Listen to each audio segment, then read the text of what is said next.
Thank you, everyone. I'd like to call the meeting to order. We are now about to begin our presentation. I'm Robert Hawkins, the MLA for Yellowknife Centre and the Chair of Standing Committee of Economic Development.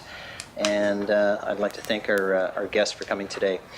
And as such, we're joined today at the witness table by Graham Clinton, Impact Economics, and represents the NWT Nunavut Chamber of Mines to provide committee a briefing of eyes wide open economic analysis, as well as he's joined by Kenny Reptesh, I believe he was the president of the Chamber of Mines as well.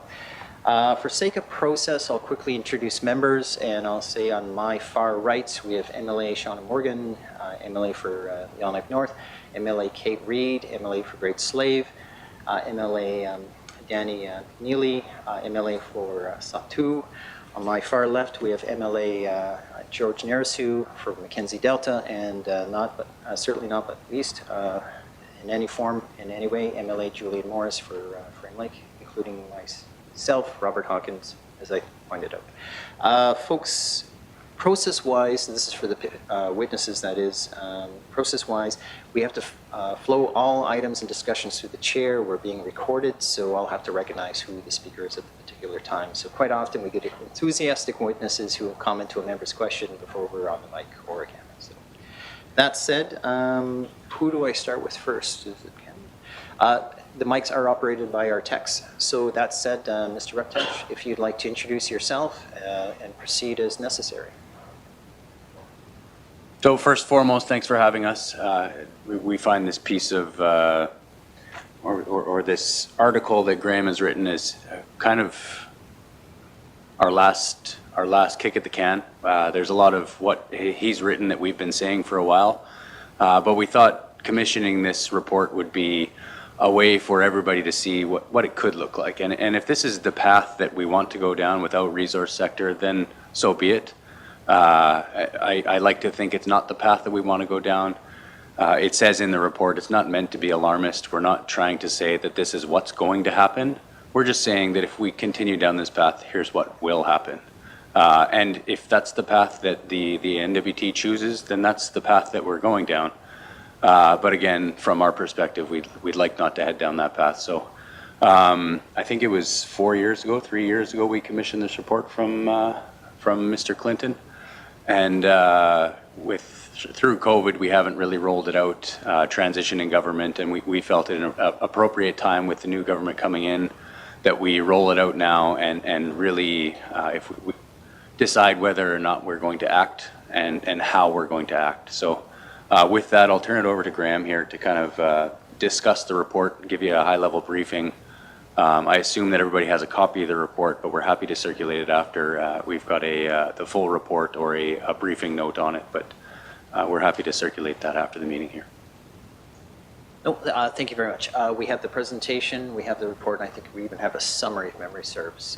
That said, we're also being live streamed, and again, that's another reason why we have to go through the chair to follow the messaging and so people know what's happening. And we can certainly hear people, because if you're not on the mic and you're talking, the audiences won't appreciate that. That said, Mr. Clinton, if you'd like to lead us through your presentation. Again, we all have it, so that said, please proceed as you're ready. Cheers. Okay, thank you, Mr. Chair. And again, thank you for the invitation to present this, this work of mine. I understand that I have a limited amount of time, so this will be more brief than what I think it probably deserves. And I'll just say as an opening that after 30 years of researching 30 years as an economist, most of that time spent studying the economy of the Northwest Territories. I feel I hold a lot of interesting knowledge and an economic perspective of the territory, and I'm both interested and eager to share with MLAs and to just be a part of the conversation about the economics and the economic future of the territory, and really about how we proceed. As a way of a really very brief introduction, I will say this work was commissioned by the Chamber of Mines, and they were very kind in allowing me to take this work wherever I thought it was necessary. They came to me with a simple question. But my work spans, I work for industry. Most of my work is actually on the social side of economics: poverty, housing and homelessness, crime, food security, local food production, that sort of thing. I also do traditional economic work of like forecasting and regional economic analysis and type stuff. So over the 30 years, I've worked for just about everybody and anybody in terms of clients, so I have a perspective. I feel like I have a very wide perspective. So with that, I think I'll just sort of proceed. The focus of this particular presentation is on the contents of the report. I'll spend half of my short amount of time on it, and then I will spend a little bit of time on what I would say is the anticipated consequences before passing it back to Kenny, and I think the Chamber would probably like to present some information or some recommendations from their perspective. So in terms of the scenario that was studied was, or the Chamber came to me with this question, what if, the mining industry as it stands proceeds as the current mine plans suggest, that Diavik closes, Ekati closes, Gatchalihoy closes, and meanwhile, oil and gas production ends. And we are here in somewhere around 2030, maybe 2031, and there's no more mining in the territory. What does that look like? So that's the question. And so this first slide shows, what's interesting about this first slide is really just a timeline. But since releasing the report in late 2023, 6 months have gone by, so we're now just that much closer to the closure of Diavik, and sort of closer to sort of having hopefully had enough conversations around the subject to know if we're going to do something about it and what that is. One of the, this is probably the 5th or 6th presentation of this particular report that I've given. Every time I hear from listeners that, we know, we've been seeing, we know this is coming, we've been seeing this coming, we've been watching it coming. And so this is not a report that sheds any light on a scenario that we don't understand. But what troubles me is that there's been nothing really consequential that's been done about it. And I think that's because while we all know that this is one of many scenarios out there, that we probably don't really appreciate the consequences of it. So that's what the focus of the report is, to help people understand what this means.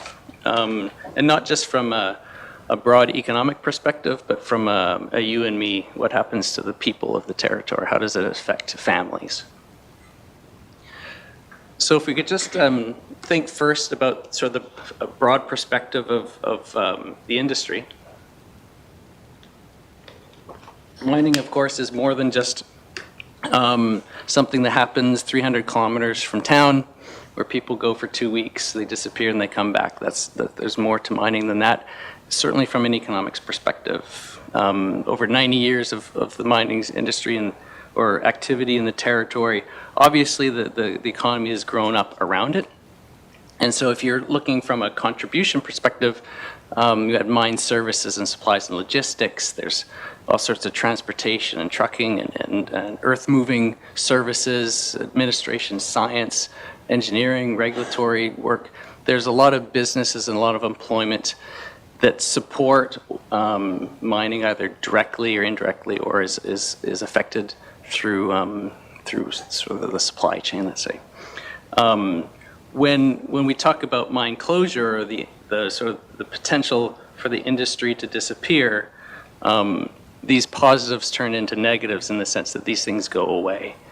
And so this is sort of the start of the conversation about consequences as opposed to contributions.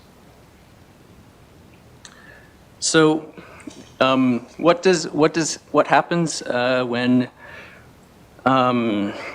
under this scenario we get to 2030, 2031, and there's no more oil and gas production, there's no more mining? Well, of course, the economy is smaller. This is not sort of rocket science, of course. There's fewer jobs. There's less disposable income. Government will receive fewer or less revenues. There'll be fewer people.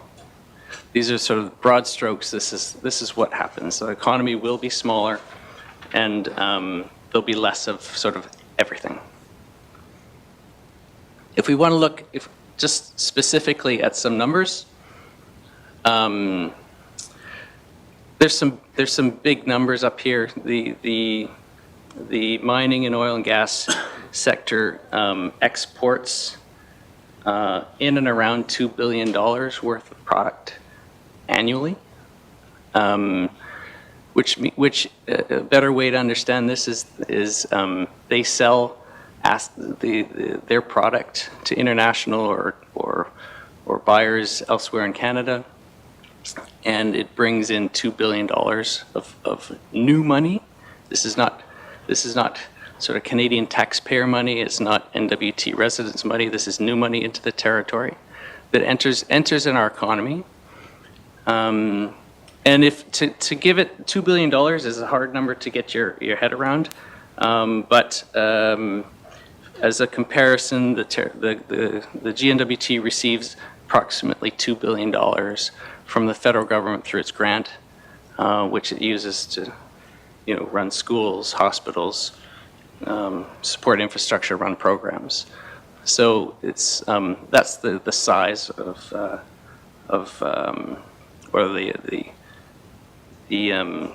size of the industry that we're talking about. In terms of value added, so some people like to call that GDP. A few people know what GDP means, but this is how much is spent on labor. So the rent on labor, the rent on capital, the rent on entrepreneurship, the return on investment type of thing. Indirect taxes, such as royalties. This is $1 billion every single year. A lot is made of the number of jobs that go to non-residents as a result of this industry, but we shouldn't forget that it employs 1,880 residents, or creates that many jobs which residents fill. This is over 8% of the total employment for the territory. It's in terms of labor income, it's over 11% of the total personal income in the territory. It's 20 to 30% of GNWT's own source revenues. So again, this is when we start to talk about the economy in the absence of minerals and oil and gas sector. This would be removed from our economy, and it would be obviously a loss. I think it's important also to recognize that those sort of macroeconomic results, we shouldn't ignore contributions through IBA payments, the industry's contribution to nonprofits or community projects, sort of some of the soft things that industry or private sector does to support communities. Also, with the amount of money that's brought in through this particular industry is driven an expansion of the retail sector. There's a greater quantity and quality of goods and services available to residents as a result of the money that's circulated.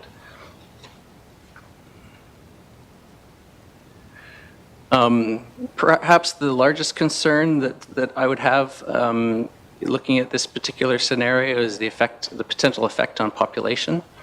A very conservative estimate would suggest that the territory will lose over 1,000 people as a result of the closure of these mines.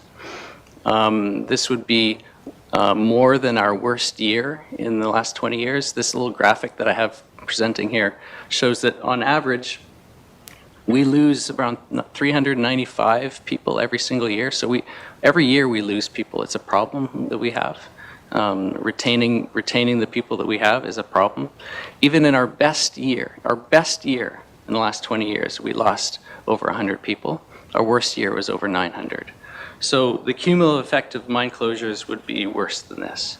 And so this has implications, which I don't have time to go into, but obviously government revenues would go down substantially. There'd be fewer, smaller labor pool, et cetera, et cetera. So what's left after closure?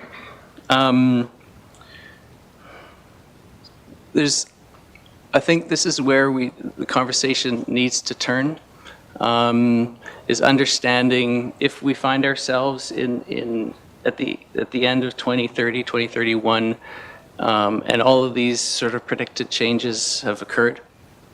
What's left? What is our economy based on? And to start having conversations of what that looks like. So some of the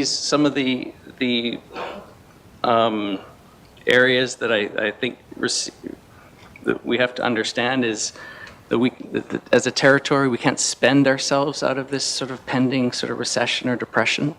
Unlike the federal government, we don't have the capacity to spend when times are bad and tax when times are good.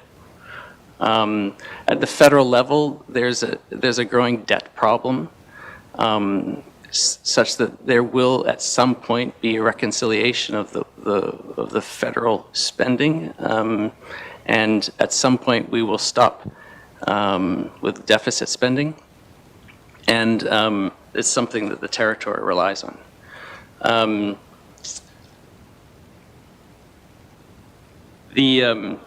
The annual grant that we receive will never be enough to sustain, to do anything other than sort of sustain or maintain the status quo of the territory. It's never enough to, it will never be enough to address real need that we have.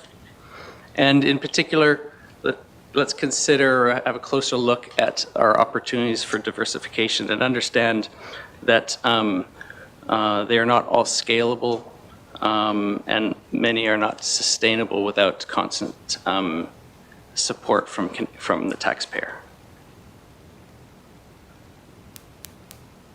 And just as a final set of comments, I'm often asked, okay, so what do we do next? It often leads to a discussion around, well, what should we invest in? What should we buy? How should we spend our money? From my perspective as an economist, that's getting ahead of yourselves, or that's getting ahead of the challenge. What we need to do before we know what we're going to spend money on, we need to understand how we're going to spend money. We have to start to apply what I call more rigor to all of our ideas for the economic future. There's lots of opinions and ideas about what our economy should look like. There might be 45,000 different ones. We need to look at them all more seriously so that we understand if we pursue certain ones, whether it's mining or something else, we have to understand where does that leave us. We have to have a real honest look at what our marketable assets are. What amongst them are actually sustainable, which ones are scalable, in other words, which ones can grow to actually contribute substantively to the territorial economy. In other words, which ones can move beyond the sort of the family-based or individual-based businesses. I think we need more critical thinking on the way we spend taxpayer money. And by that I mean applying economics in understanding ideas around optimization, efficiency, trade-offs, market interference, externalities, rational expectations. Sort of like true economic thought will help guide decision-making and allow us to do more critical thinking around what we're doing and why. I think our vision, I've spent a lot of time talking to leaders around vision, and it's a term that's not well, and sort of everybody has a different interpretation, I think. For me, when I talk about vision, it's not about what we're going to invest in, but how. How are we going to support business, how are we going to support people and not what? I don't expect the government to pick the winners and losers amongst the marketable assets that we have. I'd like to see them. I'd like to understand how it is they're actually supporting that sort of their future. And I also think we have to take a serious look at where we have been failing. And in particular, I would say that's in our labor supply, it's in our economic capital, it's been in our ability to retain our population, and it's in the way we've organized or how we govern ourselves. So with that was pretty quick. I hope I'm within the time frame. I will now pass this off to Kenny, and he can present the Chamber of Mines views. Thank you, Mr. Clinton. That was very helpful, and I appreciate you keeping stewardship of your presentation within a nice time frame. That allows members to have more questions, of course, if that's it. Mr. Ruptash, did you or would you like to present some thoughts or comments? I don't believe we have a formal presentation, but your thoughts and observations would be welcome at this time. Mr. Ruptash.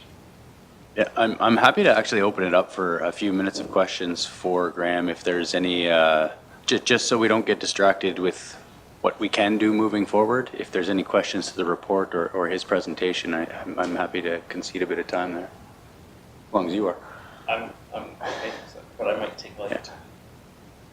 No, why don't we just start with you, and then we'll put them together, and then what I'll do is I'll stick handle who answers the question or who unfortunately has to take the question. So a bit of the both. So why don't you start, and we'll take it from there. Thank you. So as Graham mentioned, we've made this presentation a couple of times now, and the first question that comes is, so what do we do? And unfortunately, I don't think there's one silver bullet. It's almost death by 1,000 cuts for industry. And industry, the way people look at mining, they look at Diavik, but the industry is so much more broad than that. You can see in our backyard we've got reclamation happening, but it's all the way from prospecting to reclamation. Walking around with a hammer and taking rock samples to decide whether or not we should come back and potentially drill or do some more exploration. And every facet of the sector right now is hurting. Exploration is at all-time lows. We get the Fraser Institute who circulates reports on who's spending money on exploration. And if you exclude the majors, meaning like Rio Tinto does a lot of exploration around their own site. If you exclude the majors who are looking around their own property to expand their own footprint, there's not a lot going on in the three territories generally, but NWT has been lacking for a very long time. I want to start off really by saying the resource sector supports economic diversification. We've been talking about that across the territory for a very long time. And we've seen it. Tourism has picked up tremendously. There are a few other sectors that we're trying to support and bolster. And I think as demonstrated by Diavik through, I suppose, pre-COVID, supporting tourism by bringing tourists to the site, the resource sector is very supportive of this diversification. But I think we're blind to say that it can offset the jobs, the job creation, the revenues, the economic contribution that the resource sector contributes to the North. We like to say that the resource sector is the foundational economy of the North, and everything else can be built off of it. But let's not forget about that foundation. So, to the just want to make a couple clarifications, and I apologize for doing this to your presentation, but the 20 to 30% GDP contribution that Graham mentioned, that's current. It's been as high as 50%. So when the resource sector was booming, and that's not just mining, that's exploration as well, the GDP contribution, the job creation, all facets of the economic inputs were a lot higher than they are today. And the other piece I want to note, the 1,880 jobs noted in his slide, that's NWT residents. The actual employment statistics are a lot higher. So there is room for more NWT residents, but to Graham's point, our retention issues, our people issues have stunted the socioeconomic abilities of the mines to employ more people. So to all that, what can we do? Again, this is death by 1,000 cuts. But what we have been promoting as a chamber is looking at this in a short, medium, and long-term way. And keeping in mind that in your short-term measures, you're not losing sight of the long-term goals, because they all feed each other, and if one steers the wrong way, it's going to be a lot harder to get the ship back in line. So before I get into the short, medium, and long-term, I think it's really important to note that it's incumbent on all levels of government to take these in. The City of Yellowknife, in our presentation, hadn't realized that through their zoning, they had effectively, I don't want to use the word sterilized, but they've made it really hard for resource development within their boundaries. And I don't think that was intentional. I think that's just a byproduct of their planning process. I don't mean to pick on the City of Yellowknife, but every level of government looks to another level to solve the problem. And I'll get into the regulatory piece, because the federal government holding the Mackenzie Valley Resource Management Act, legislating the GNWT, or I suppose managing the GNWT legislation, there's a lot of intricacies here, and it's not as cut and dry. So again, every level of government, including Indigenous government, needs to get to the table and solve what problems they're able to solve, and collaborate on problems that are interjurisdictional. And I think that's probably the most important piece, if I could leave you with today. We all need to start solving problems that we can solve, and collaborating on problems that are interjurisdictional from a government perspective. So to the short term, we really need to stimulate exploration. I grew up in Yellowknife, and actually grew up in the Tindy float base, the yellow and brown house there. Planes were buzzing steady when I was a kid. Exploration was at, I would say all-time highs, but I'm sure some of the more gray-haired people would say they were higher before. But it's not buzzing the way it was before. Exploration, especially greenfield exploration, is not what it used to be. Now, if you take that in the lens of the federal critical mineral initiative, and it's not even just federal, the global critical mineral push, there's a number of those critical minerals that reside in the NWT that we know where they are. The lithium plays that we're looking at right now, that is all the news, these were discovered in the 70s and 80s, and some of them predate the 70s and 80s. It's just, they were commodities that weren't highly regarded until now. So with exploration, there are a number of obstacles that get in our way. A lot of them are not territorially held, but a lot of them can be territorially supported. And I don't want to get too prescriptive when we're sitting here on what the territory can and shouldn't do. I'm happy to have side conversations on that. I just don't feel like we've got the time to actually dive as deep as we need to. To the medium term, the short term is really promoting exploration. We really need to get the exploration sector where it was years ago. And the secondary, tertiary benefits of exploration are a lot higher, maybe not a lot higher in monetary contribution, but in the number of companies that support exploration versus the number of companies that support mining. They're very different companies that support it. So to the medium term or mid-term, we need to look at regulatory improvements and simplicity. And that's actually the language that the federal government used in the 2022 budget address, is regulatory improvement and simplicity. So we've lost sight of that and started using the word regulatory reform. To me, those are not the same things. Improvement and simplicity is not reform. It is improvement and simplicity. And the simple one that I can give you that is not GNWT, but there are GNWT influences here, is the Land and Water Board and the Mackenzie Valley Impact Review Board run their processes in parallel. There's no real reason why we can't run those, in series. There's no reason we can't run those in parallel and cut that time. If we were able to do that, we're cutting regulatory process without really cutting any of the actual regulatory oversight. We're cutting durations. I see Julian furrowed eyebrow, just because you've been there before. Yeah. Anyways, I'm not going to get into the specifics, but from a regulatory perspective, I already mentioned the City of Yellowknife zoning and community plan. and they hadn't realized that they have an effect on them. Well, the GNWT often looks to the federal government to say, well, the MVRMA is a federal act, and the boards report to the federal government. But the reality is, those boards are legislating or administering territorial legislation. So if there are interpretations or regulations that are being interpreted improperly, there's opportunity to amend regulations. There's opportunity to add schedules to those regulations, and that is within the territorial purview.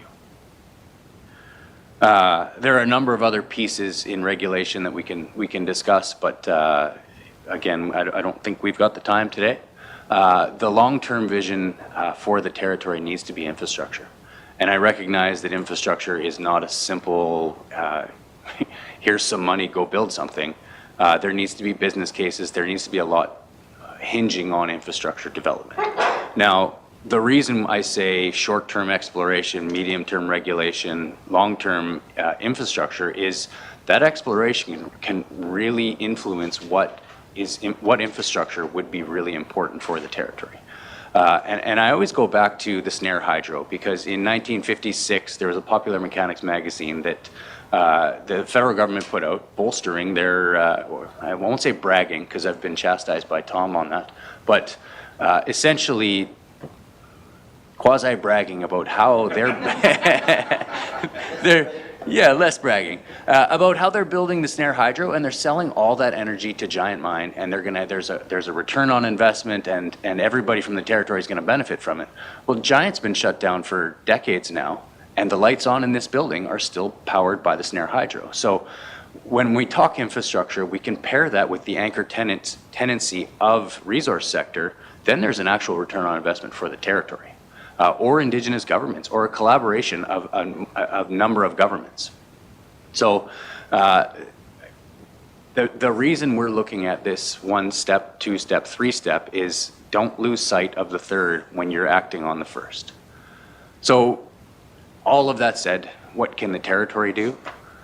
I think the territory would be, or this 20th Assembly specifically, because the Assembly themselves need, from my perspective, need an advisor. They need somebody who's actually disseminated all of this and can make some recommendations to council, to the MLA, regular MLAs, and to the ministers to say, here's where you can go, here's how it'll affect each department.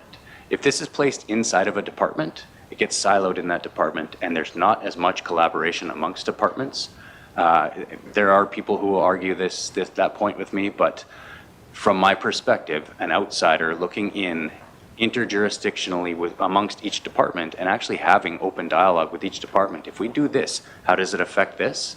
And taking that all to have a cumulative effects report to all of the 20th Assembly, I think that really could be the transition that we need. That's all I got.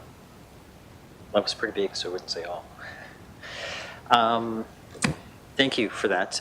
We're going to have, no doubt, several questions from members, and in a second I'll start with Mr. Morris. I just wanted to give you and all our gallery, and of course our millions of viewers on the Ledge and YouTube and all our social media, heads up. You may know or may not know, but it's certainly not a secret that the committee is taking on a project to look at sort of the regulatory process, and I'm not going to simply say it's going to be simple, but we're taking on the initiative to reach out to organizations like yours, and we're looking forward to feedback on where people are seeing some challenges, and we'd like specifics. And your example of could we run two processes concurrently, that's the type of information and feedback we'd like to hear, and so we'll review it and then eventually make a recommendation to the minister of process. So just by way of heads up that we're seeing this as a potential issue, and certainly a way of we can be involved as part of the solution. But we just started our plan, and I believe we're still going to be reaching out to look for feedback from folks, like I said, you. That said, why don't I start with MLA Morris? By process-wise, again, all questions have to go through the chair. I encourage all members, including witnesses, of course, to be As brief as reasonably possible, because we run out of time very fast, oddly enough. It always looks long on paper, but it's quick once you're behind a microphone, it seems to go. So MLA Morris, if you'd lead us off with a question and potentially a follow-up, and then we'll move around the room. Thanks, Mr. Chair, and I will try to save my statements for the House and questions here. Yeah, I mean, you guys answered a lot of the questions that I came here with, but what I will say is, I mean, when we're talking about the how, this question is to either of you. I was kind of referring to the report. I mean, my focus when I was reading this report, of course, went to the addendum. This is where, as your report notes, leaders need to be looking as to the what are we going to do, how are we going to do it. I'm just wondering if you've looked at other northern jurisdictions that have successfully implemented in the face of declining extractive industry that has resulted in a turnaround. So there's other jurisdictions that have faced the challenges that we're facing now.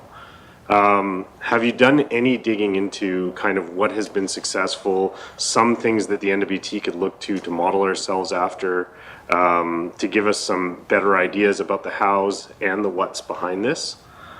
That's my first question. Thank you, Mr. Morris. Actually, by way of process, if someone could just raise their finger and I'll direct the mic to them, and we'll start with that. Of course, if the other person feels they need to weigh in, we welcome that as well. So, Mr. Klein. Yeah, thank you, Mr. Chair. It's a good question, and you're not the first person to suggest it as being something that we should spend some time looking at.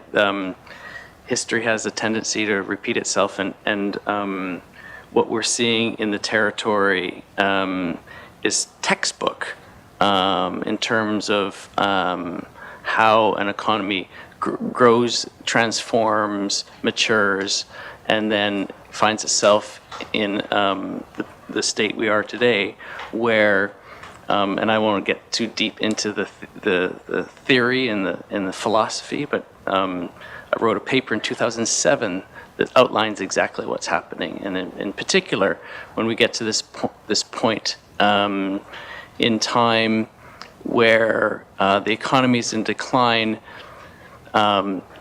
people and businesses tend to, rather than being open, and they sort of retrench because they want to protect their own standard of living, and you end up, rather than trying to expand and be more socially inclusive, say, like in bringing in more labor to compete for the jobs, we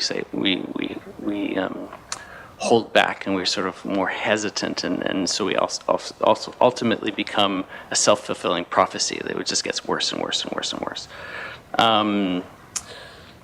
That's not exactly your question.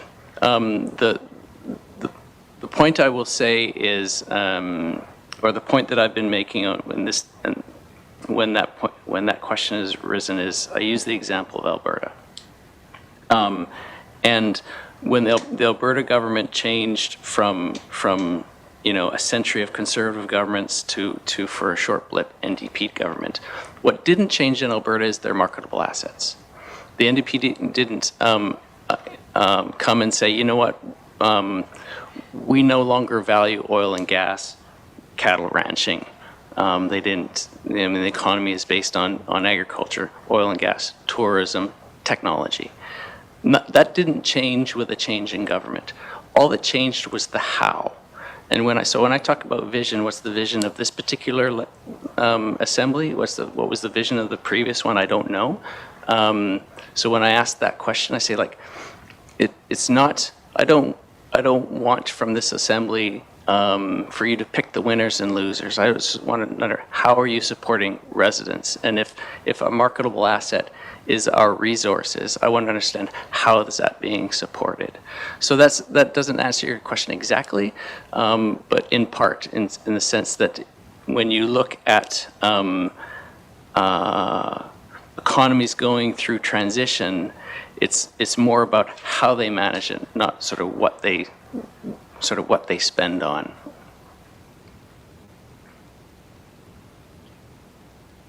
Okay, thank you very much. Just to let committee know, I'm going back to Mr. Morris for his follow-up. On the list, I have McNeely, Morgan, and Reid in that order. Okay, and then of course Mr. Narasu. That's it, Mr. Morse, if you would proceed. Thank you.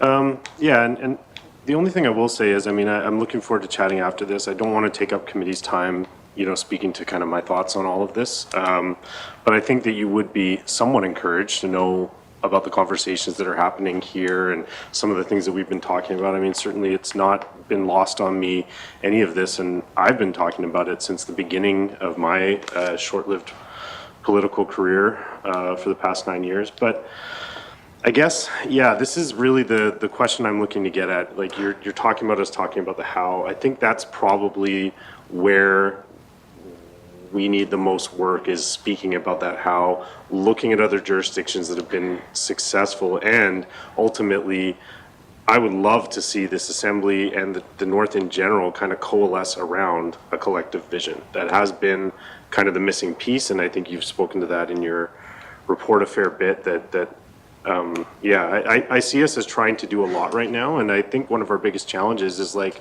when we look at the long term, like what Mr. Uptash is referring to. I mean, what's being proposed is, give or take, around $3 to $4 billion of infrastructure investment is needed to move us forward. And I can't help but look at our current fiscal context and question whether we're going to be able to obtain that kind of money. So that's the big challenge that we're looking at, right? And it's a huge challenge, and it's certainly not lost on me. To get to a question, I guess, I do want to try and dig into the how a little bit more, and if you don't have specific answers today, that's okay, but you know, that is where I think the territory needs the most help, is kind of understanding, and I think Mr. Uptash started to speak to it a bit, but that's a question, I think. Works for me. Mr. Uptash, if you would answer how. So on the infrastructure challenges, I completely agree with you. These are not small pots of money. These are large infrastructure projects. And I think the important piece to remember is there can be a business case for it that has a return on investment that leaves you with legacy infrastructure. If partnering with Indigenous governments who have a tremendous access to capital right now, I think the partnering, the intergovernmental relationships really could move some of that infrastructure forward. To the how, like I said, from our perspective, it's been death by 1,000 cuts. There's not one silver bullet. It's from my perspective, not analyzing how others have come out of it. It's recognizing where we are, how we got here, and then starting to turn that dial back. So how do we stimulate exploration? There's a number of initiatives that we've spoken to, and I'm happy to speak to again. What regulations can be improved? The NWT did an environmental assessment, or I think it's called the environmental audit, sorry, that outlines a number of recommendations on regulatory improvements and efficiencies that never really got acted on. Even dusting off some of the work that GNWT has done in the past, communicating with Rio Tinto, who really has nothing to lose. They're closing down in 2 years. What can we change that would make you want to come back and look for whatever commodity you're looking for? I think that would be an important dialogue to have, because, like I say, Rio Tinto has nothing to lose in what they say. If they do intend on coming back, it's going to be under different regulatory regime. Otherwise, they'd be investing here right now. Thank you for that. Mr. Clinton, please.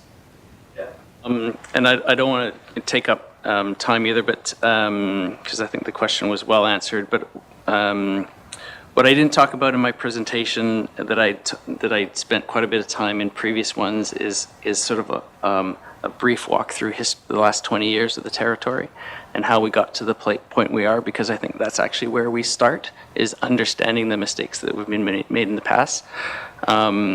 And a really quick story I often tell is that in 2004, I was in a meeting, not too dissimilar to this one, where I said, this is the time we should start thinking about closure. And I was literally laughed out of the room. And it's a problem that's been growing for 20 years. We've been ignoring it for 20 years. And so we have to start by understanding why. Why did we ignore it? What are the sentiments around the territory that that sort of caused us to just debate and debate and debate this obvious sort of circumstance that we're heading towards. And one of the conclusions, of course, is it took 20 years to get to today. We're not going to solve it in 4. So this assembly is not going to solve it, but it may change. It may stop the trajectory, right? The other point I would say in terms of moving forward, something I was quoted as saying is really we're at a time in our history where we might require some really big vision. And I think maybe that's the point you're getting at. We need to really look at what our assets and what are we studying in terms of our major infrastructure projects. The GNWT is fully invested in exploring at least 3 major ones, but isn't picking any of them. And I wonder why. And one of the conclusions I had is because it's political suicide to pick one, even if you did the homework and said, you know what, one of these 3 is better than the other 2, economically speaking. But it's dangerous to promote one over the other 2 because you're going to say, well, that's not an investment in this particular jurisdiction or that one. It's in favor of a certain vision. So instead, we move all of these opportunities to the point where we then allow the federal government to choose which one we're going to proceed with. And I don't know if that's really what we want to do. So I think big vision, we're going to require a bit of risk taking. Government's not in the business of risk taking. I mean, it's not, they're not inclined to take risks, but the private sector is. So there's opportunities there, and again, this is at the edge of my area of expertise, but that's when I hear the idea of vision, I think it's really important as long as we understand what got us here and some of the mistakes that we made along the way. Thank you for that. I'm going to move to Mr. McNeely. Please, sir. Well, to start off, I already picked one of the 3. And I respect your report and this discussion. As one of the more elderly folks of the institution and the experience I share right from the residential school of Rollier Hall and witnessing the spin-offs and benefits created by the PIP grant program. Then another excitement came when the Mackenzie Gas project was well underway. So you had these recognized contributions to the economy, and it makes us wonder where we be today. In our economy in Norman Wells, we went from 3 thriving restaurants to 1.5, or 1 plus part-time. So the measurements of the economy is said to be in a number of ways, and I totally agree. I'm on board with your report. And if we add to the report by saying how many commercial and residential mortgages are going to be lost. So the commercial banks will be feeling the impacts of that loss as well. And adding to that,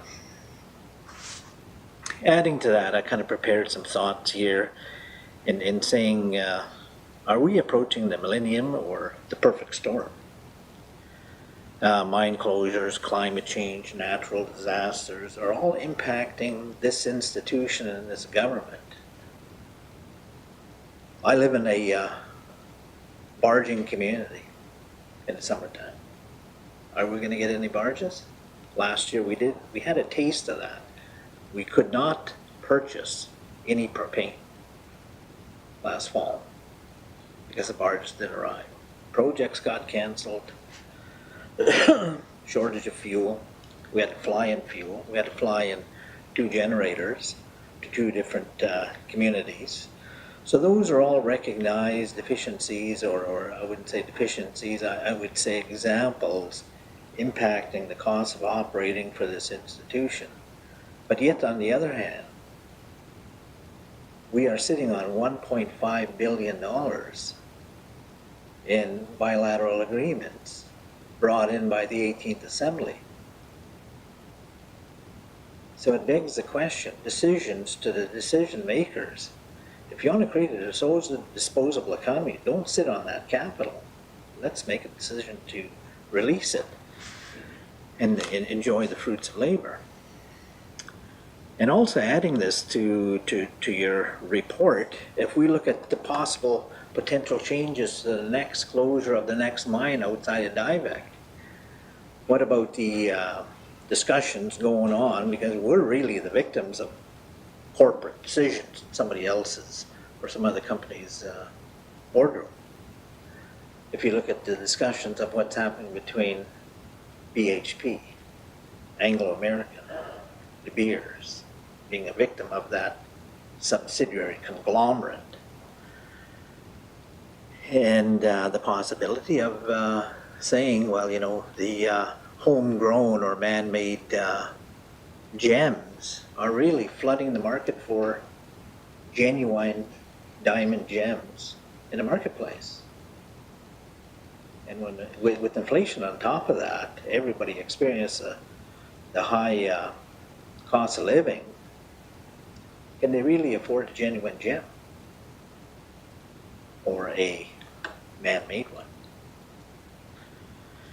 So that's another factor to consider on the potential of a possible closure to another mine in our area, and that's Gahcho Kué. So let's factor that in as we move along. And royalties have been on the decline. The land claim area that I represent sees royalties. It's been on decline over the last several years because they've signed on to devolution. Now let's move to devolution. We just passed our 10th annual anniversary, but yet I don't feel comfortable in saying that we are taking it seriously enough to be good stewards of not only the public engagements and Republican support, but the land itself by taking on additional responsibility as identified in devolution. Designing our own regulatory and inspections of the, some could say, cumbersome regulatory process, there's an avenue for improvements. But yet we're not opening our eyes to the potential of change. So I fully understand the report, broadening the report so it really hits home. My question is that, yes, we are part of the authority of or this institution, a part of the authority. Has this message been taken to the other stakeholders? Was this presentation taken to the recent economic summit, or is maybe going to be explored to make a presentation at the IGCs?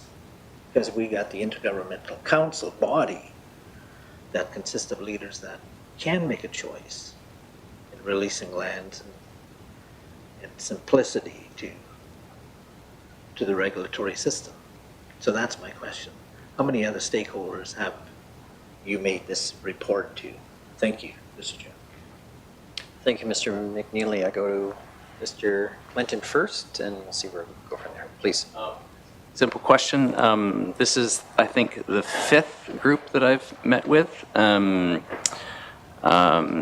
have still on the docket a meeting with the Council of Leaders. And I have an open invitation to anybody who is interested in exploring this in greater depth than what we're able to in settings like this. And so that has led to some additional conversations. But I would also say that you don't need me to give a presentation to read the report and make actions on it. It's, you know, I'm not going to tell you how to do your job, but if any leader in the territory, whether in the public sector or in the private sector, has a responsibility to look at where we've come in the last 20 years and where we're going. And if there is an idea about where we're going, then let's explore it and give it some rigor and understand what that means for our future. So I am happy to lead the conversations, but it can't sort of start and end with me.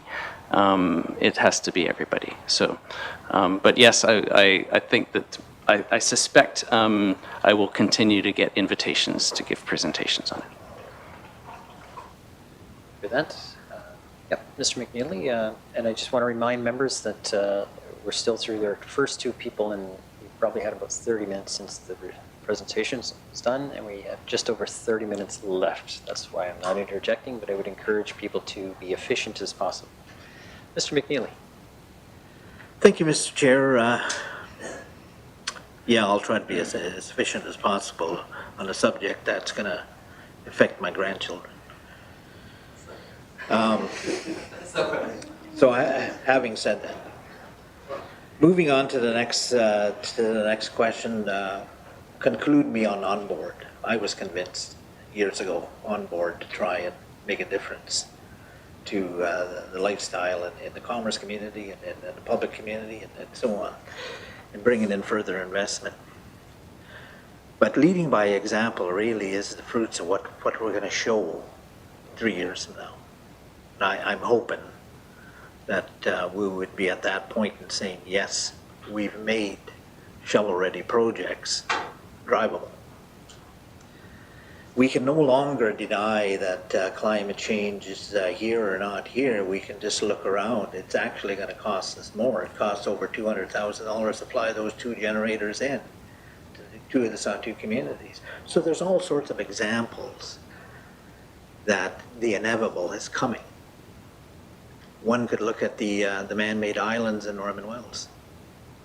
The deposits on the lower side of those islands is a cumulative impact on when that oil field went into production with the 12-inch pipeline in June of 2018, pardon me, 1985. I was the first native driller on those islands. So I seen the history of this dying oil field, only to now welcome the transition of opportunities for reclamation. But yet I'm having challenges in doing that. I don't think a lot of people really realize that it's going to happen, even the people that I represent. So I really love the subject. I'm on board. Tell me how I can help. And I guess to get to my question is maybe we can identify a step-by-step. I know you kind of touched on it, but what else can we do? What is your recommendation to the 19 people in this building? Which is the list of priorities? Is it simplicity? Is it redesigning and looking at, as my colleague mentioned, on the regulatory reform framework where we're going through? Should we really visit in detail the provisions of change within the MVRMA? So I leave that with you. Thank you. Thank you, Mr. McNeely. I go to Mr. Ruptash. Please, if you would. This is a lot to unpack here, so bear with me. I think it's really important to recognize that modern mining closure is not Giant Mine. This isn't a 30-year cycle. Diavik, by the time they stop production in late 25, early 26, they have demolition left. So there's a year of demolition, probably 15 years of long-term monitoring, which is half a dozen people for 15 years. Modern mining closure is actual closure, and it goes from 60 to 0 overnight. The day they turn that mill off is the day they start their final closure. They've been in active closure for or I suppose progressive closure for, I'm going to say about 5 years now, 6 years. The development of the A21 pit was supported their closure activities. So modern mining is not what it used to be. Modern mining contemplates closure from the inception of the mine, really from the financing prior to inception of the mine. How are you going to close this? How are you going to manage and monitor environmental impacts? It's a lot different than what it used to look. To Graham's point, to answer your what do we do, I'm going to rephrase what Graham said. I do think it's visionary. It's looking to where we want to be, deciding how we get there and what mechanisms we need to put in place. I don't know if tackling the entire MVRMA and devolving that is achievable in one assembly. It is a good step to starting to control the destiny of the territory solely within the territory. But that's going to take intergovernmental relationships, and it's not something that's going to move quickly. That said, there are regulations that can be amended and changed within the GNWT's purview, as I mentioned, that can actually change the trajectory of certain facets of the resource sector. And to rephrase Graham's earlier comment, you have to break a couple eggs to make an omelet, and not everybody's going to be happy about those broken eggs. But if we can look past this term and look to your, with the notion that you may not get reelected, the decisions that you're making right now are for your grandchildren and not for yourself, I think that would be an important step for this assembly to embrace. Thank you for that. Appreciate it. I now have Ms. Morgan, followed by Ms. Reid and Mr. Narasu. So Ms. Morgan, if you'd like to begin with your first question. Thank you very much. Thank you, Mr. Chair, and thanks to you both and all the people in the room for coming to share with us on this important topic, or to be engaged. I do think it is a critical conversation that we need to be having now. I mean, it has been to some extent happening for a long time, but maybe not with the kind of rigor that you're talking about, so I definitely welcome that. My first question relates to one of the key, areas that we're failing, or key challenges, is our labor supply. So we're kind of facing this contradictory situation where we're facing job losses, but at the same time, shortages, or there's all kinds of businesses across the spectrum, private, public sector, that can't find employees to work for them. Is there a scenario where the government does somehow spur more investment, gets sort of more mining, more resource industry, but yet the percentage of northern workforce continues to decline? There's sort of an assumption that if we sort of bolster the sector, that employment rates will go back up again, that will follow naturally. But is there a scenario where we will continue to see like leakage of employment to Southerners, contracts to Southerners, that we could continue to slide down that slope even if we do encourage more mining in the north? So how likely could that be? And if it is likely, what else needs to be done to address that specifically, a labor shortage in the north? Okay. Thank you, MLA Morgan. Mr. Uptesh, if you would lead it on, and then we'll see what's left after that. Mr. Clinton.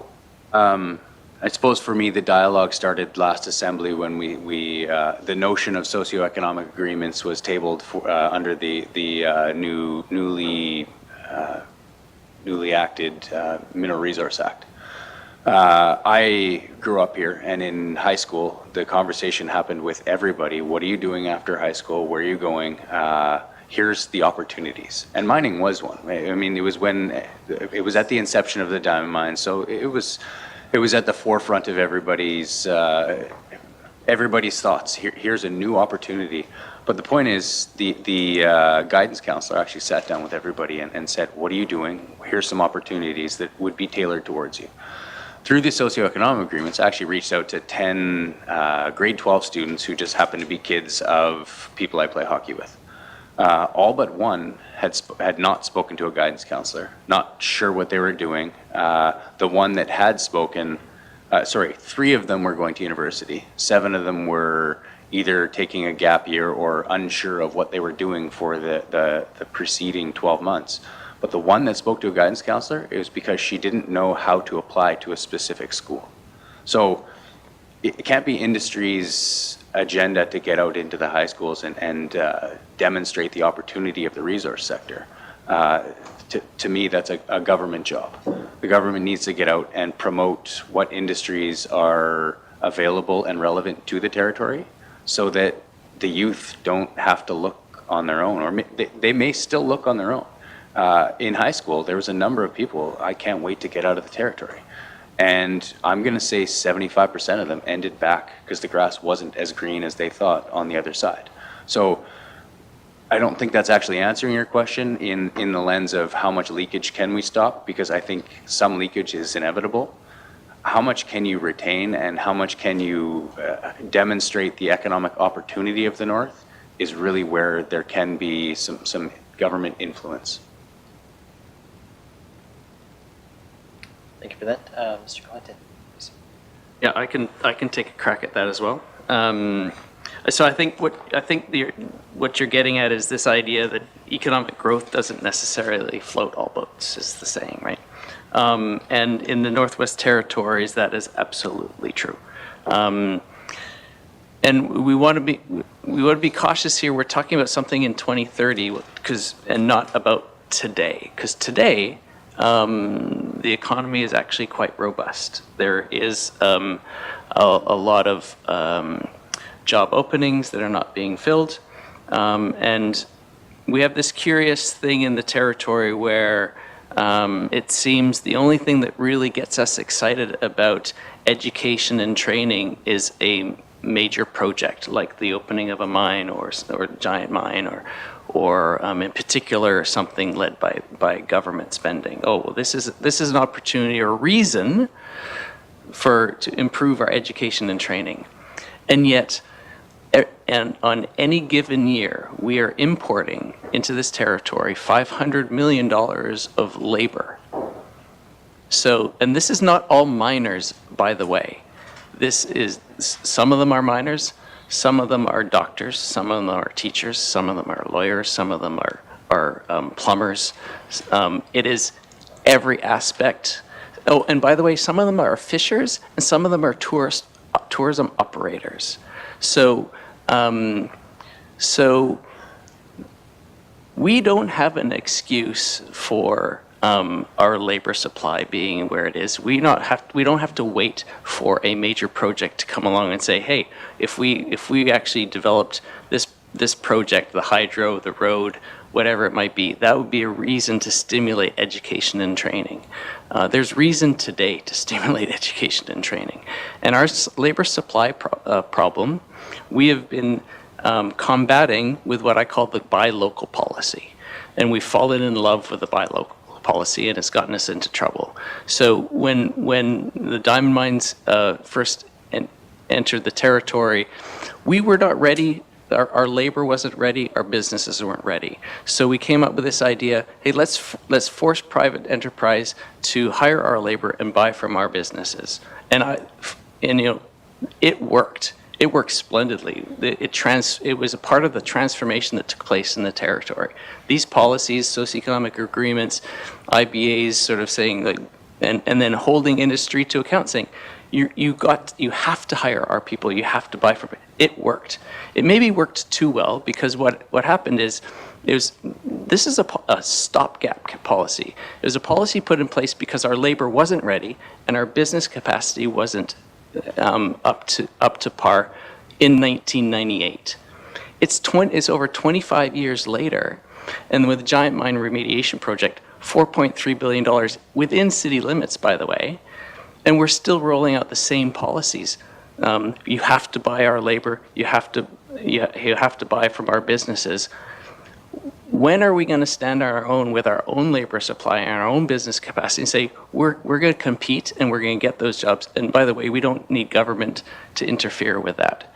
So the reason we do that is because in the 20 years since or the 25 years since we introduced those policies, we haven't said, these policies are there because our labor supply isn't good enough. And we should do something about it. We should invest more in and I'm not an expert in education, but we need to, whatever the challenges is, if we have to either invest in our own people or we have to bring people in, and we failed in both accounts. I think in the first 10 years from 1998 to 2007, these policies were quite effective. The population grew. More kids were graduating through high school. There was a lot of positive energy put towards these ideas. But then in my opinion, we captured all what I'd call the low-lying fruit. We picked it all. And then it got hard. Oh, where are people going to live? People moving here, they got nowhere to live. Oh, we have all sorts of issues around building houses, where they're going to build, who's going to own the land, all this sort of stuff.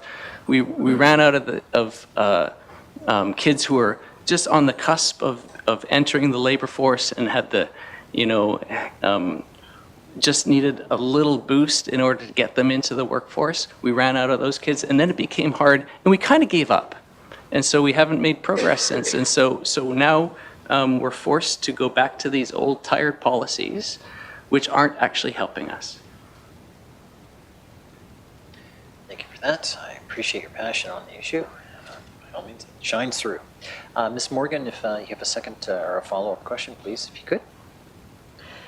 I do. Thank you, Mr. Chair. So following up on the last part about what you're saying, so I definitely hear you that the sort of rules and incentives around hiring Northerners and hiring local or Northern contractors should have been a stopgap measure. I talked earlier about the workforce specifically, and I totally agree with you that we need to focus more investment on education side and ensuring we think well ahead of time to make sure we have a labor force that's ready. On the side of businesses, it sounds like you're saying that policies around preferential contracting to Northern businesses hasn't worked in terms of developing robust Northern industries or sectors or businesses that can stand on their own and compete. Do you have recommendations about what we should do instead? Or have we kind of dug ourselves into a hole where we can't stop using this policy? Or are there alternatives that we can use now, or that we should at least be working towards if we can't stop today, to sort of wean people off these kind of, businesses off these kinds of supports or preferential rules that we could one day compete on our own merits? Thank you. Mr. Clinton, you want to go? I can start, and I just want to correct. I don't want to leave you with the impression that I think that businesses haven't improved or the business community hasn't expanded and is significantly similar to the labor force, is significantly advanced in comparison to where it was in 1998. I mean, I think there's people in this room that are sort of poster children for that actually happening. As an economist, I'm always thinking we can do better. And when I think about the way our rules and regulations, and in particular government, what an economist would call market interference, sometimes we have to, sometimes it's necessary, sometimes it's not, but we always have to understand what it's doing. What is the rational expectation that we have for certain policy or program? You have, what I see, I'm a director of the Giant Mine Oversight Board, so I have a perspective from what I see as some of the contracting that's going on there. And I'm waiting for the day where we don't need contractors from anywhere other than Northwest Territories. We're not there yet. But some companies are doing better than others, and sometimes the rules and regulations are getting in the way for us to working together better.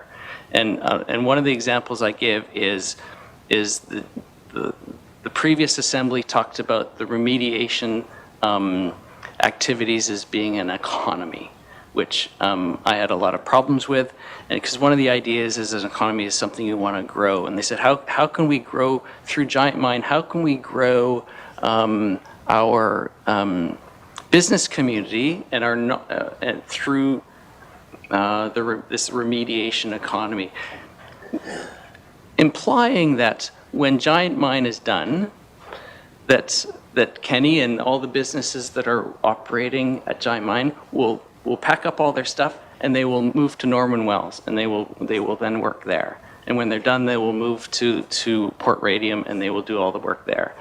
But that's not how things work in the Northwest Territories. And so should they work like that? I'm not going to that's for governments or politicians to determine what the rules and regulations around trade and interregional competition and how that all plays out. But it's an example of where we're not actually growing the quote-unquote remediation economy. We're not necessarily improving the long-term business capacity if we're not allowing, if we have restrictions that prevent companies from working together or that encourage, say, joint ventures with a southern company over a northern company. Kenny.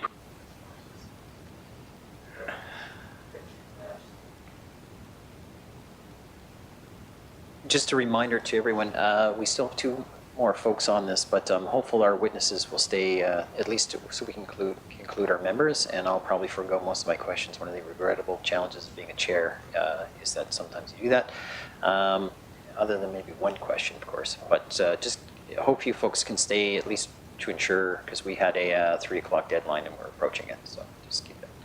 Mr. Reptash, sorry, if you could, please. Yep, I'll be quick here, and it lends to Graham's earlier point. The business incentive policy had a real place years ago in its inception. As with every government intervention, it's got loopholes. Those loopholes were exploited. I think every assembly for the past 3 have been talking about the business incentive policy and how it's not favoring Northerners anymore, and it's just not working. From my perspective, there's been too much government intervention, and the life cycle of business requires that some businesses die for new businesses to start. And from I'm going to take my Chamber of Mines hat off and put my Yellowknife hat on. We've been keeping businesses on life support for a long time that really shouldn't be businesses, and no new business will start up until we let some of these die. So I know that's an unfavorable thing to say, but it is the life cycle of business. I appreciate that point of view. I now have Ms. Reid, followed by Mr. Narasu, and we'll work towards closing the discussion off at that point. Ms. Reid, if you would, please. Thanks, Mr. Chair. And in the interest of time, I think I'm just going to save it to one question. It's a big question, though, so we'll see. Much like Ms. Morgan, my attention was immediately zeroed in on your presentation where you're talking about where we're failing, because that's obviously, my brain goes to how can we figure out solutions. Much like Mr. Reptash, I lived through the boom and bust in the 90s. And I've sort of spent a lot of time thinking about government history over the last, however, 50 plus decades that 50 plus years that the GNWT has been a thing. So when you point out that organization and governance is an area where we're failing, I think a little bit about the ongoing risk aversion to governance changes, especially without settled land claims. So I'm wondering from you folks, beyond MVRMA, beyond regulatory reform, what are your sort of big picture shots at where we can help influence changes to governance?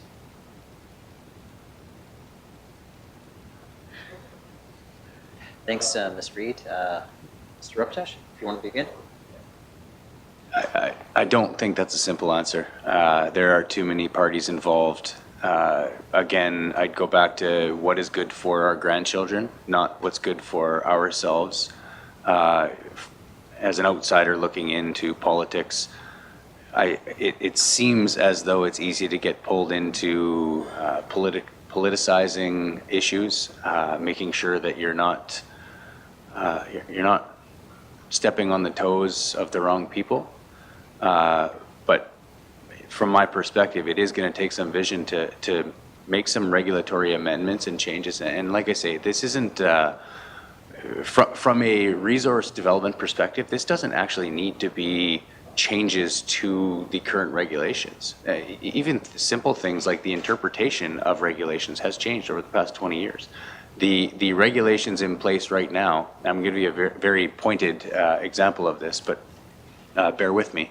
Up until about 2-3 years ago, the Land and Water Board viewed water use for ice road construction as just transfer of water, meaning we put a pump through the ice and we pump that water on top of it. We're now classifying that as water use, and or there's a contemplation to change that interpretation of the regulations so that that pump pulling water from underneath the ice and putting it on top to build ice thickness is now water use. Well, the impact of that is potentially a Class A water license, which takes months and thousands, if not hundreds of thousands, and engagement. It takes a lot. Well, for the dam mines who are building an ice road every year, it makes sense. But for a small exploration company that wants to go do some drilling wherever, that's now too onerous, and they're going to go somewhere else. So there are regulations that are currently in place that the interpretation is changing, and as an intervener, the GNWT hasn't actually stepped in and said anything. We've got industry advocating for ourselves, but no other levels of government and nobody else actually saying, hey, this isn't right. So to go around here, and I know it's not a direct answer, it's taking that visionary approach to regulation to say what is best for our grandchildren, not what's best for us right now. And how will this change the needle and change the dial on what economic opportunity there is in front of us? Thank you, Mr. Ruptash. And by the way, that specific example is a very functional, practical example of things that we need to hear about how, what can change or what should be at least evaluated and reconsidered. So thank you for that. We're hoping people will provide more. Did you want me to come back to you? Please. So to my earlier point in my initial presentation, that is regulation that falls within the GNWT's purview. Now, the GNWT minister cannot make give ministerial direction or policy direction to the boards, but they can make amendments to the regulations quite easily, easily in my mind. Our mind. I agree. Mr. Clinton, if you would like to add. Sure. If it helps, I mean, obviously, as an economist, I look at things through a particular lens. When I think about sort of the governance challenges that we have, I mean, they're substantial in the sense that we have different opinions and different views of how we think. What's the real word? How things should progress, what our future should look like. The people in the Satu region might have a differing view from the people in the Quechua or in the Clicho or Decho regions, and I don't know if the point is to try to get everybody thinking the same way on those views. I don't think that's something that's achievable. But one constant through all those regions is, yes, you already know what I'm going to say. It's the economics. As I love to say, economics will set you free because it will give you an answer in terms of optimization. It'll allow you to look at the resources, your assets, your labor, your population, your demographics, your financial standings, and say, what's the best we can do? And there is an optimization point that if you can look at it and be honest and set all the other stuff aside and say, okay, well, this is what, at least this tells us what we can work towards, while potentially having different viewpoints on the how we're going to integrate ourselves into that. So I don't know if that helps. It's just my philosophy. Thank you for that. Ms. Reid, you certainly deserve a second opportunity if wishing to take it. Thank you, Mr. Chair, and thank you for that. I think the hard part in that equation is setting it aside. So I thank you for your comments, but I agree. Okay, no question there. So somebody wants to jump in. Now we'll go to Mr. Narasu, and we'll make sure you get through the time. Okay, thank you, Mr. Chair. My feeling is the general public at large is not aware of this, what's happening with the economy and how it'll have an impact on their lives. My region, the Mackenzie Delta, has no real potential for minerals, gas or oil. It's further north or further south. We rely on looking at tourism to boost our local economy. I feel that the Yellowknife region will will feel the real immediate impacts through employment and other spin-offs when the closure of the mines happens. And it's good that this report is looking at what should happen, what should have happened, and I think it should go more to the general public and make them aware, because I believe the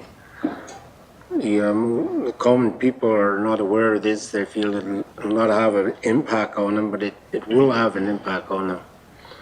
Also have an impact on the local governments, the municipal governments, the indigenous governments. It'll have an impact on how they structure their business, how they will run their business day to day. And it'll be good if you can take this message. If you get an invitation from the regional assemblies that's happening this summer, it'll be good to give a presentation there. So I'm just wondering if you're able to if you have taken this report outside of the region of Yellowknife or elsewhere, have you making people aware of this? How this the closure of mines, how it's going to affect the economy, how it's going to affect their daily lives in the future? Have you taken it elsewhere? Thank you. Thank you, Mr. Narasu. Okay, I'll now go to Mr. Clint. Thank you. I was waiting till you folks finished your caucus. I agree that one of our biggest challenges is complacency. I talk to far too many people, friends of mine of all different walks of life, and they're like, yeah, I don't know, things won't change. And I'm like, they will change. Oh, it'll be okay. And I think one of the problems is that too many people just look at their own maybe family unit and say, hey, as long as I'm okay, I don't really care. And hopefully my report and some of my work is shedding light on how everybody will actually be impacted, in particular our children and our grandchildren. As far as taking this show on the road, we did have an invitation from Hay River. It hasn't sort of gone anywhere at this point, but I think, like as I said, I'm talking to the council leaders, and I think that'll probably be in the first step in probably giving it some exposure outside of Yellowknife. So I'm looking forward to that. One of the things in talking about how what happens in Yellowknife and in the North Slave region in particular, the economic implications of a declining economy. I think the mayor of Yellowknife said, you know, this is a whole territory challenge, because, for example, one of the examples that I give is the number of flights that go into your region and into some of the smaller communities throughout the territory.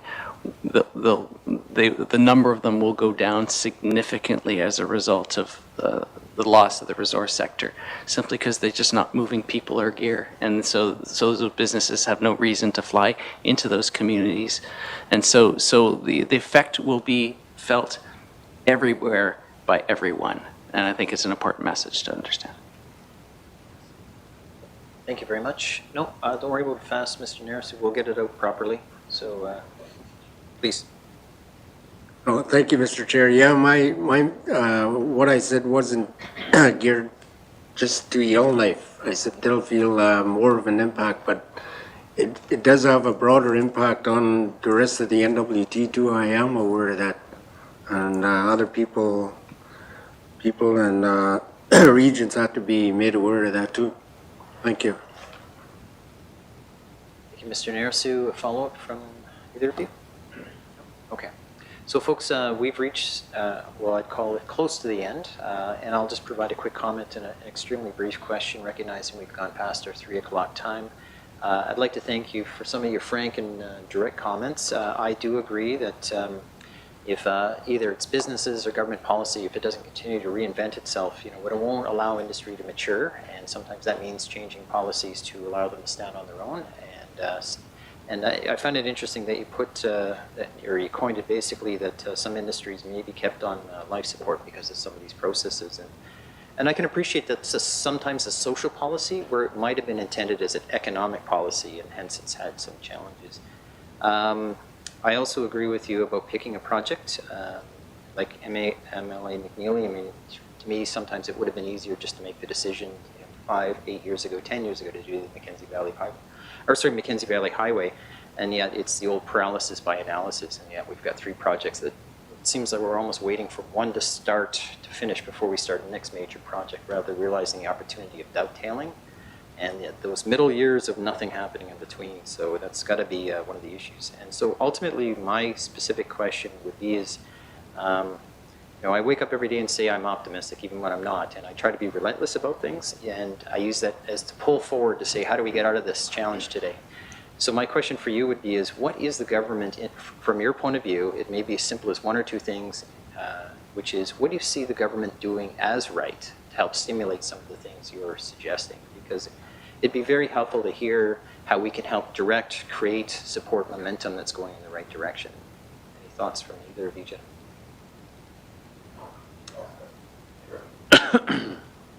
I mean, I would start by saying we're having this dialogue right now. The previous assembly, it's not that we didn't talk, we never made a presentation to Sketty. There are a number of instances where we should have been sitting down, having open dialogue, recognizing the, just recognizing where we're at and discussing how we can change, where we can change, and getting into a little bit more specific than we are in this setting.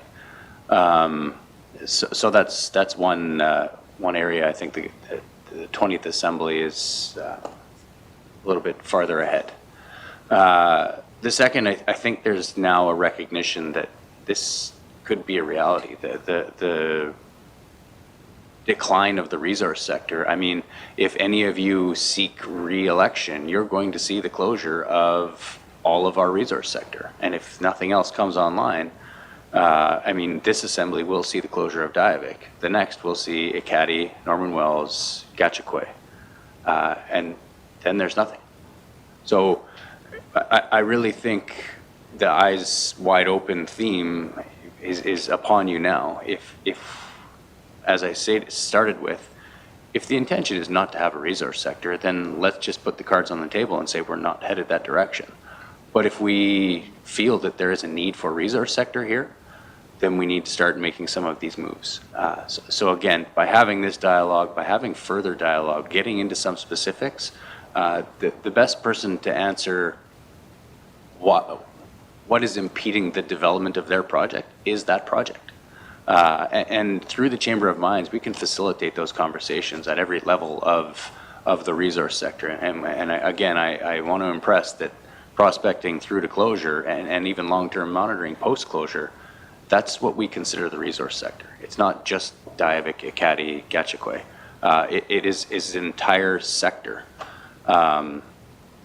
So I think there's still a lot of work to be done, but by opening this dialogue and recognizing that, or at least I hope we're recognizing that this is our foundational economy, and working towards changing the trajectory of it, I think there's some opportunity in this assembly. Thank you for that, Mr. Clinton. Did you have any comment before I finish the discussion? Sure. Your question is a tough one for me because you clearly don't know that mine is the dismal science, so I have trouble seeing the light anywhere. This is, I mean, it's obviously incredibly complex. If it wasn't, it would have been solved years ago.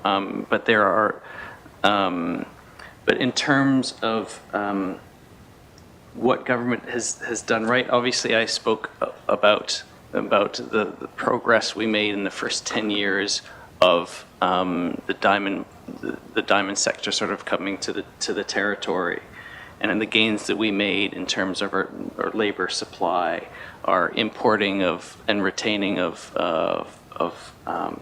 people, our development of business, even some investments in infrastructure. There was a certain energy that existed in the city and in the territory amongst the population for those 10 years, I would say. And it did like lift a lot of people up and gave us new perspectives of what was possible. And then we've just become complacent because it's become more difficult. So, you know, my hope is that through these conversations that we're starting, that they don't start and end with these meetings, but that we're able to understand the possibilities within this territory. I mean, the assets that we have are phenomenal, but we need energy and we need a bit, like I said, a bit of risk-taking, and we need a lot more analysis as to how do we get there, and then we need the energy to sort of follow up. And you know, that probably sounds a little bit sort of makes it sound easy. I actually think that's incredibly difficult because at every turn, I understand you'll come up with all sorts of interjurisdictional challenges and differing opinions and different sort of perspectives of what the territory should look like. Should we dig holes? Should we not dig holes? And everything in between. And we need to have those really hard conversations and ultimately make decisions around them. Thank you.